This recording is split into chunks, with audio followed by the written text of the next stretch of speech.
Pero bago tayo magpatuloy ay pakilike ang ating video. Ganun din ang subscribe button, pati na rin ang bell icon para lagi kayong updated sa mga parating ko pang mga uploads.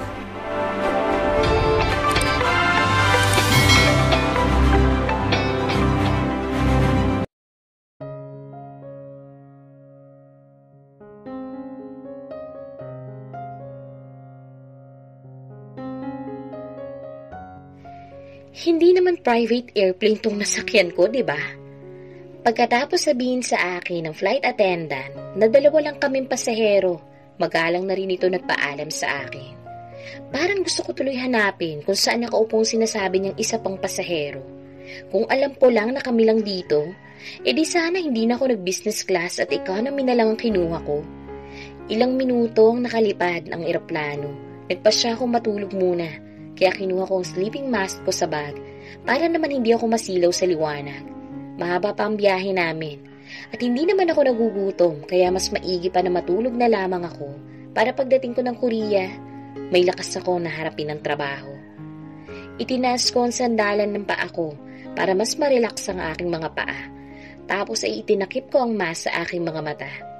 Kahit nakapikit na ako, naaalala ko na naman si Jared. Paano ko ba siya makakalimutan kaagad? Kung walang araw o oras na naiisip ko siya, masaya na kaya siya sa naging desisyon niya ngayon? Si Lola kaya? Hindi man lang ako nakapagpaalam sa kanya. Nakakalungkot. Nandito ako sa eroplano patungo sa kabilang dulo ng mundo, pero naiwan ko naman ang puso ko. Gustuhin ko man siyang isama sa pag-alis ko. Hindi ko alam kung paano. Napakagat ako sa ibabang labi ko dahil parang gusto kong maiyak dahil kay Jared. Namimiss ko siya pero wala man lang akong magawa. Dahil ako ang kusang bumitaw, ako ang kusang umalis. Mahirap tanggapin ang katotohanan na hanggang dito na lamang kaming dalawa. I'm now his ex-wife and I can't do nothing but to cry. Nasasaktan pa rin ako. Ang sakit-sakit pa rin ang puso ko. Nabasa ng luha ang mask ko dahil sa walang tigil na paglabas ng aking luha. Gusto kong humikbi. Kaya lang baka marinig ako ng FA at akalain pa niyang may crying ghost sa loob ng eroplano. Pero hindi ko talaga mapigilan ang aking sarili. Para na akong tanga habang pilit na pinipigilan na hindi lumikha ng impit na pag-iyak. Hanggang sa may maramdaman ako na mainit na dumampi sa aking labi. Napabalikwas ako ng bangon at kaagad na tinanggal ang mask ko. Anyong, nakangiti niyang bati sa akin. Nanlaki ang mga mata ko nang makita ko siya sa harapan ko.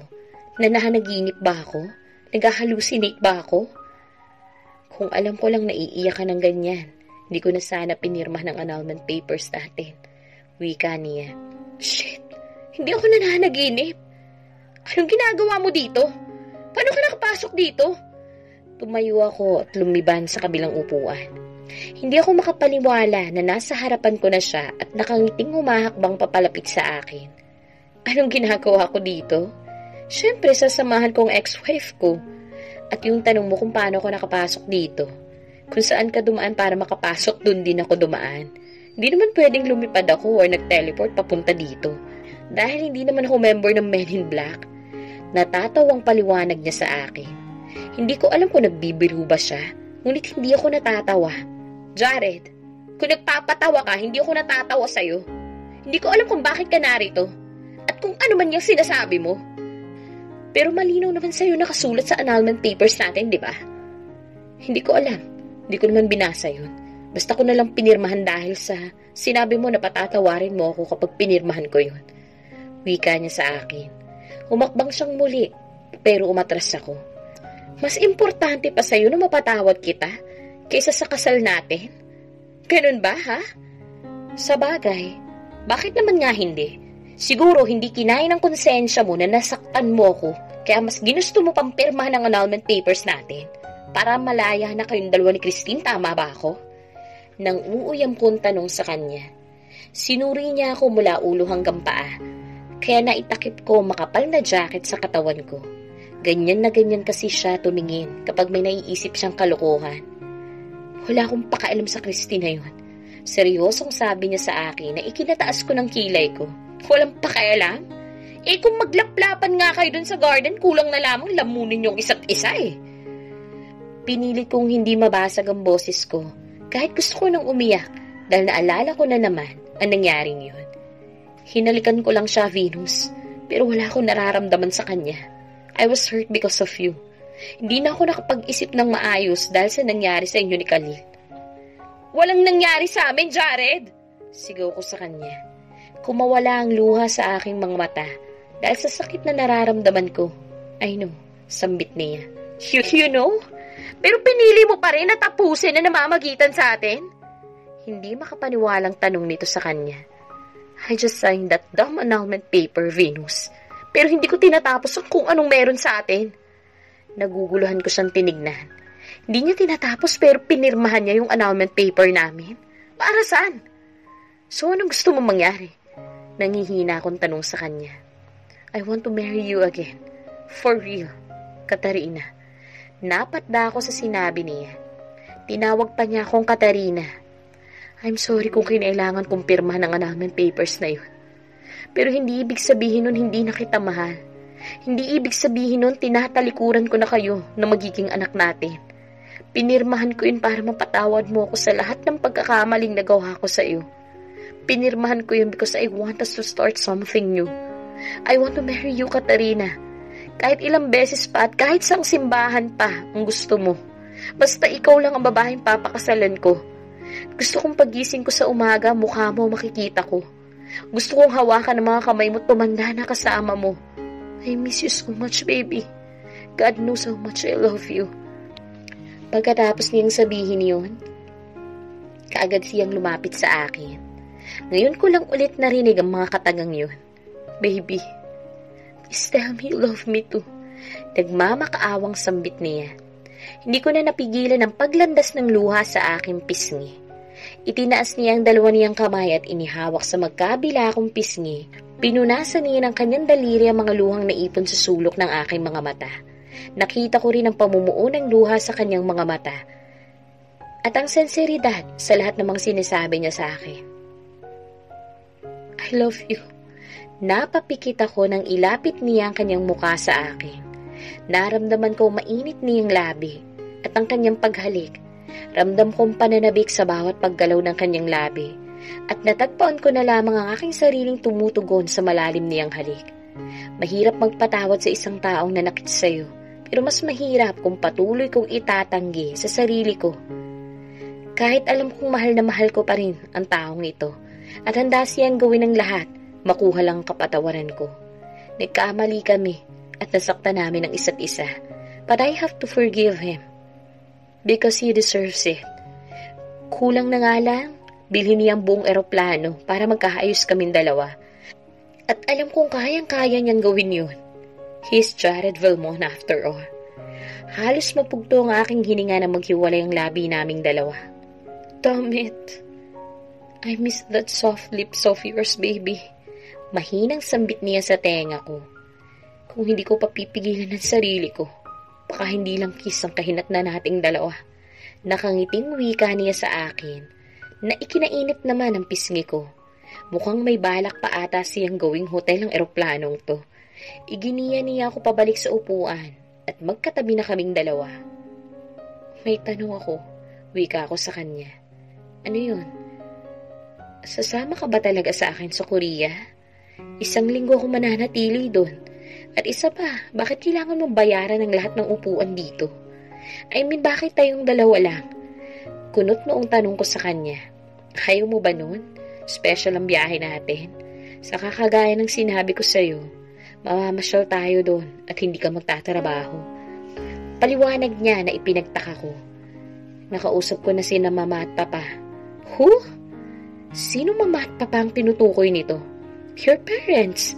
Sagot niya sa malambing na tinig. Bakit nakikimama at papa ka rin? Nakalimutan mo na bang ex-wife mo pa rin ako dahil pinirmahan mo ang annulment paper? Nakataas ang kilay na tanong ko sa kanya. Hinila niyang isa kong kamay. Hinawakan niya ang dalawa niyang kamay. I don't want to talk about that annulment again, Katarina. At paano mo naman nalaman na Katarina ang tunay kong pangalan? I already told you. Nakausap ko na sila bago pa ako sumunod sa'yo. Ipinaliwanag ko na sa kanilang lahat at nakumbinsi ko sila kaya wala na tayong problema. Hindi ako makapaniwala na nagawa niyang gawin yun sa maiksing panahon. Just take a rest, baby, dahil marami tayong pupuntahan at bubuo tayo ng maraming memories doon kasama natin si baby. Wika niya sabay hawak sa aking tiyan. Akala ko sa pag-ihi na lamang ako kikiligin. Kaya lang, ikaw ba naman ang lambingin at titigan ng may pagmamahal ng lalaking mahal mo? Parang gusto mo na ding maihi. Napakatalandi talaga. Makalipas ang mahabang biyahe, narating na din namin ang airport sa Korea. 1 taon ako nanirahan dito kaya kabisado kong pasikot-sikot sa lugar na ito. Pero nahirapan akong pag-aralan ang language nila, kaya basic lang ang alam ko. Halos lahat naman na nakakausap ko marunong magsalita ng English. Medyo English Carabao nga lang, pero pwede na at kaya namang intindihin kahit papano. Kaagad kaming humanap ng hotel, natitirhan namin sa loob ng 1 linggo. Para na rin kami nag-honeymoon dahil 2 lang kaming naririto. Sino ba naman ang hindi ma-excite kung kasama mo sa ganitong kagandang lugar ang lalaking mahal na mahal mo? Naglamig dito pero wala pa ding niebe. Sa sobrang lamig dito kailangan namin magdoble-dobleng damit at makapal na jacket para kaming nasa loob ng freezer na nakatodo ang level sa sobrang lamig. Na kapag humihinga ka, literal na umuusok talaga ang bibig mo. Kansanhamida, wika ko sa lalaking naghatid ng bagahe namin sa loob ng hotel. Nakakamangha pa rin ang tanawin na nakikita sa labas ng hotel. Kitang-kita kasi dito ang famous Namsam Tower. Gusto kong pumunta doon kasama si Jared at maglagay ng love padlock. Hindi ko alam kung may alam ba si Jared sa pakikipag-date gaya ng normal na tao dahil hindi naman kami dumaan sa ganun. Pero sigurado masusulit namin ang pananatili sa lugar na to. Are you tired? Tanong niya. Habang inaayos ko ang mga gamit ko sa closet. Hindi naman. Nakangiti kong sagot sa kanya. Good. Pagkatapos niyang sabihin yun, dahan-dahan niya akong binagsak sa malambot na kama. Kanina pa ako nagpipigil eh. Siguro naman pwede nating gawin yun ngayon. Bulong niya sa akin. Hindi na ako tumutol pa nang inumpisahan niya na akong halikan. He kissed me passionately. Bawat galaw ng kanyang katawan, may pag-iingat akong nararamdaman. Siguro dahil sa pagbubuntis ko, kaya kahit ramdam kong pananabik niya, pinipigilan niya ang kanyang sarili. Impit na ungol ang lumabas sa aking labi dahil sa eksperto niyang paggalaw sa ibabaw ko.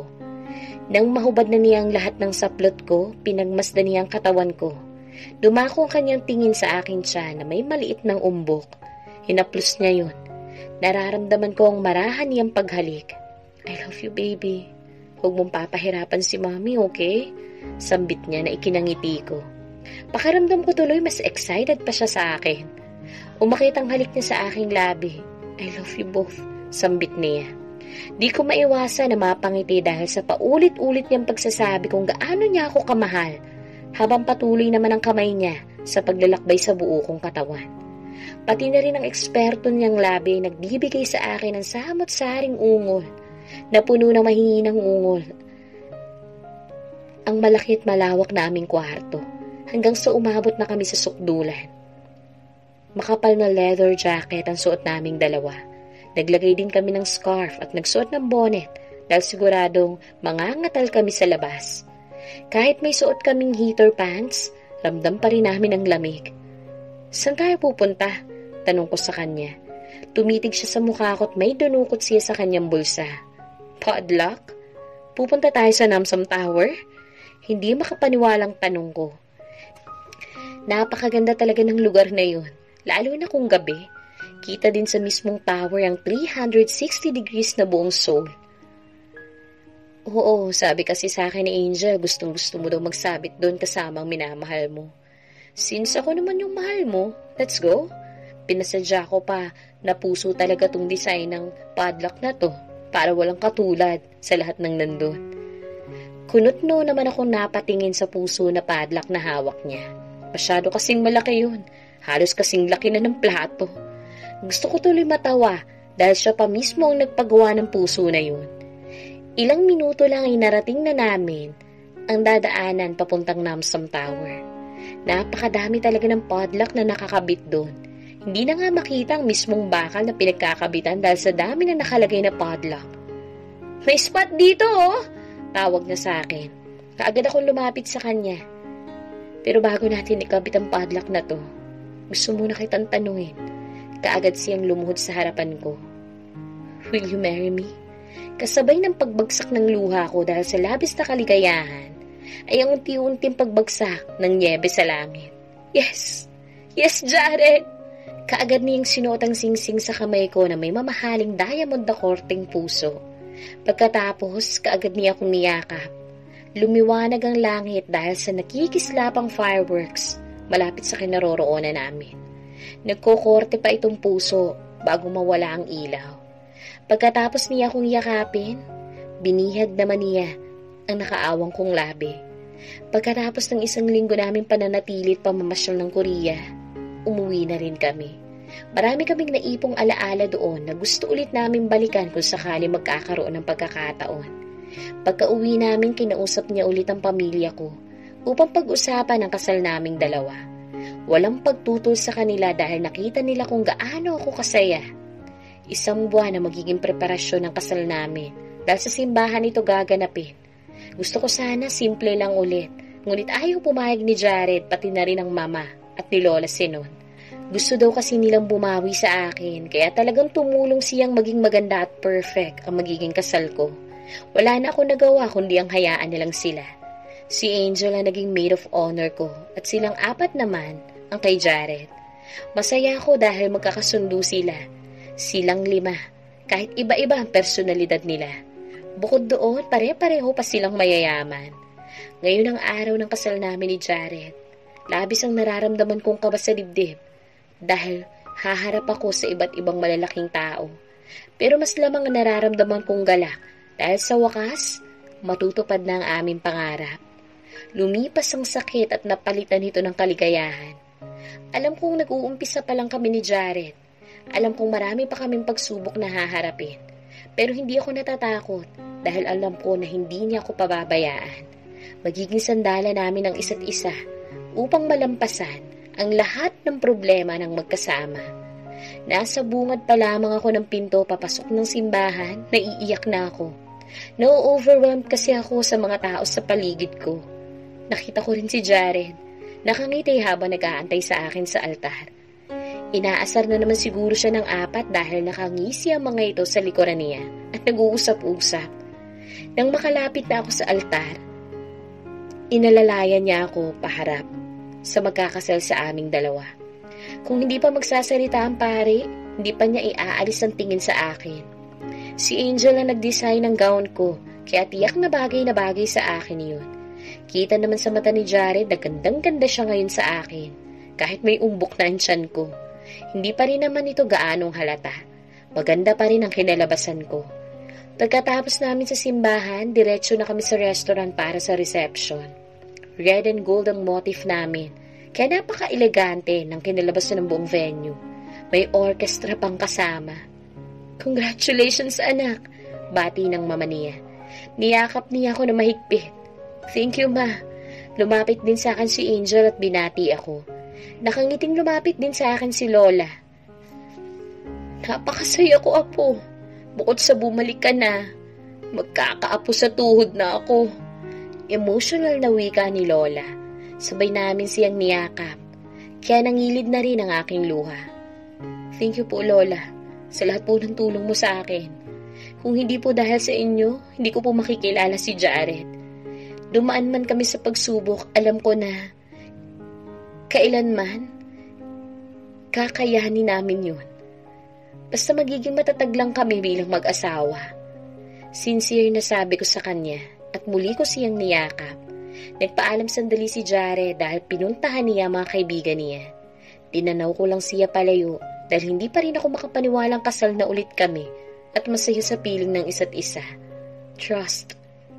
Trust is one of the most important foundation of love. Hindi yun hinihingi dahil yun ay kusang binibigay sa taong karapat-dapat na pagkatiwalaan. But you can give another chance to trust again with the same person because you know it was all worth it. I'm already happy now. Being with him and spending time with him are the greatest days of my life. What could I ask for? I have money and I have him. And 7 months from now, ipapanganak ko ng panganay namin. Bro! Huwag mo naman ipahalatang kinakabahan ka at patay na patay ka kay Venus. Pang-asar ni Loie, na ikinatawa naman niya. Kasama niya ngayon ang babaeng bumihag sa kanyang mga mata. Kaya lang hindi pa rin ito nakakakita. Napadako ang tingin ko kay Prince. May kasama rin itong babae. Sino yun? Tanong ko kay Jared. Yung maskuladang babae na yun? Si Meryl. Di ko alam kung saan niya nakilala yun eh. Pag kinakausap ko kasi, hindi siya nagsasalita. Bakit naman maskuladang babae ang tawag mo? Kunot noong tanong niya. Nakita ko kasi kung paano niya ipaghagisan si Prince kapag nalalasing. Sumambulat ang tawa ni Loie. Nakakapagtaka lang kung si Loie, bulag ang girlfriend, si Prince naman, pipi, pero amasona. Pero kahit ganun, kakaiba talaga ang ganda ng mga ito. Hindi na ako magtataka kung bakit nahulog ang loob nila sa mga babaeng yun. Kasunod naman na dumating si Xander, lalong kumunot ang noo ko nang makita ko ang kasama niya. Hindi ko mawari kung lola o talagang ganun lang siya manamit. Lahat balot na balot. Wala kang makikitang balat, kung hindi ang mukha at daliri lang niya. Hindi ko rin alam kung maganda dahil nakayuko ito kung maglakad. Nakita ko din ang pagpasok ni Miguel sa simbahan pero wala siyang kasama. Kinagabihan, pagod akong bumagsak sa kama. Sa dami ng bisita, nakalimutan ko na umupo. Halos lahat kasi nang naroroon pinapakilala ni Jared sa akin. Napagod tuloy ako at nangawit. Baby, tapik sa akin ni Jared. Bahagya akong nagmulat ng aking mga mata. Bakit? Tanong ko. Don't tell me, tutulugan mo ko. Nakakunot ang noong tanong niya sa akin. Bakit? Don't tell me, mag-honeymoon pa tayo. May laman ng bata tong tiyan ko, di ba? Nakanguso kong sabi sa kanya. Are you happy? Tanong niya sa akin. Habang binababa niya ang zipper sa likod ng wedding gown ko. Very happy, sagot ko naman. Hinarap niya ako sa kanya at siniilo niya ako ng halik sa labi. Sabi ko na nga ba, hindi pa rin siya papayag na matulog lang kami ngayon. Nagpaubaya ako sa gusto niyang gawin. Hindi man ito ang una namin, naging espesyal at mahalaga pa rin ang araw na yun para sa akin. Dahil ito ang simula naming dalawa ni Jared bilang mag-asawa. Mabilis na lumipas ang 7 buwan. Kabuwanan ko na. Naging maalaga si Jared sa akin.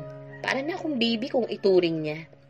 Every pregnant woman deserves to be treated like a fragile woman. Kinakabahan man ako, alam ko nandyan si Jared at hindi niya ako pababayaan. Nagising ako inabukasan dahil sa sakit ng tiyan. Kaagad kong ginising si Jared. Pakiramdam ko kasi malapit na akong manganak. Naramdaman ko ang pagsakit ng balakang ko. Jared! Jared! I think my water broke. Mahinahon na wika ako sa kanya. Bahagya siyang gumalaw, lumingon sa akin at namumungay pa ang mga mata. You want water? Tanong niya sa akin. No, I said, my water broke. Manganganak na ako, dalhin mo na ako sa ospital. Napabalik ko siya ng bangon dahil sa impit na sigaw ko. Napangiwi ako dahil sa naramdaman kong sakit. Don't panic, baby loves. I just breathe. Inhale, exhale. Don't panic daw. Isa naman itong nagpapanik at hindi mapakali. Hindi malaman kung anong gagawin. Jared, ano ba? Tulungan mo na ako. Dalhin mo na ako sa ospital. Sigaw ko sa kanya. Oo nga pala. Sa ospital nga pala. Kaagad siyang lumapit sa akin at binuhat ako. Pagkababa namin ay kaagad niyang tinawag si Manong. Let's go, Manong! Utos niya sa driver. Abala ako sa pagpigil sa pag-iri dahil nararamdaman ko na gusto lang lumabas ng baby sa tiyan ko. Ni hindi ko nga namalaya na wala pala siyang pang-itaas na damit at bumabakat na ang pandesal niya sa katawan. Tanging boxer shorts lang ang suot niya. Bilisan niyo! Lalabas na ang baby ko! Naiiyak na sigaw ko. Natatakot ako, baka hindi ko kayanin dahil baka lumabas na nga ang baby ko. Fuck! Venus! Kaya mo pa ba? Nag-aalalang tanong niya sa akin. Lalabas na siya, Jared! Umiiyak na sigaw ko. Ang sakit. Parang nahahati ang katawan ko sa sakit. Anong gagawin ko? Hinihingal na tanong ko sa kanya. Sisilipin ko kung andyan na. Bago pa ako makapagprotesta, yumuko siya. Sumilip nga sa gitna ng hita ko. Teka! Nakita ko ang pagtakas ng kulay sa mukha niya. Jared! Jared! Grabe! Bakit naman ngayon ka pa nahimatay? Buwisit ka! Inis na sigaw ko. Tuluyan siya sumubsob sa isang legs ko. My God! Sana pala hindi ko na lang siya ginising kanina. Mabuti na lamang nasa ospital na kami ng mga oras na yun. Kaagad na bumaba ang driver upang ihingi ako ng tulong sa loob. Mabilis naman silang gumalaw. Pinuntahan ako sa loob ng kotse. Ngunit bago pa ako makababa, talagang hindi ko na kinaya. Napairi na ako ng tuluyan.